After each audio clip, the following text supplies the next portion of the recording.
বিন মাসউদ রাদিয়াল্লাহু তাআলা আনহু একদিন মসজিদে ঢুকলেন।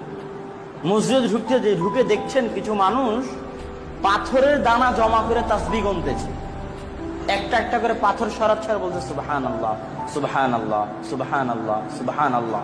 একসাথে 100টা পাথর গুনে নিয়েছে এক জায়গাতে, আর ওখান থেকে সুবহানাল্লাহ সুবহানাল্লাহ বলে একটা একটা করে সরাচ্ছে।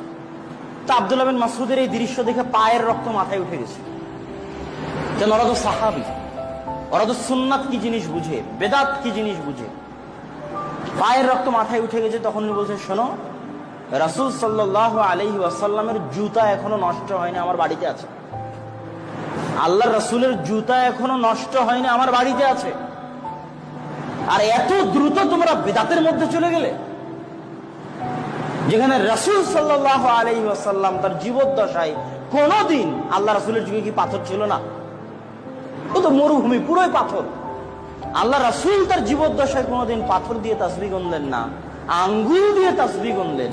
আর আল্লাহ রাসূলের জুতা এখনো নষ্ট হলো না, তার আগেই তোমরা পাথর দিয়ে তাসবিহ গোনা শুরু করলে। বন্ধ করো এই বেদাত। টিকে থাকতে হবে আল্লাহ রাসূলের সুন্নাতের উপর। আল্লাহ রাসূল হাত দিয়ে গুনেছে, তোমার জাজবা থাকতে হবে, আমি যদি মরি তাও হাত দিয়ে গুনবো। এটার নাম হচ্ছে ইমানি জাজবা।